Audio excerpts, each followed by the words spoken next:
Grace Church, Ephesians 6:16. Here it is. In all circumstances, take up the shield of faith with which you can extinguish all the flaming darts of the evil one. That's what we'll be looking at this Sunday. I want to keep in mind that we're coming close to the end in Ephesians. We're looking at about 5 more weeks, and then we'll be finished with this beautiful letter that speaks of the glorious grace of God in the gospel. And we're looking at the armor of God right now, and there are 6 specific pieces of armor that are outlined, and we took a bit of a longer runway to get into that because it's really about being strong in the Lord and the strength of his might.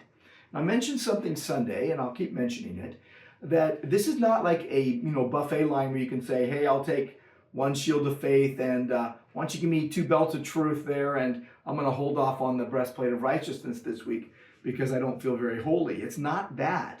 It's the whole armor of God, and the whole church is to put on the whole armor to stand strong in Christ. And so this week we're focusing on faith as a shield. Last week I said shoes weren't mentioned, feet are mentioned when it talks about the shoes of the gospel. And we've talked about belt, and belt isn't mentioned, but here a shield is mentioned, okay? So I just want you to know that this actual armor piece is mentioned specifically, the shield of faith.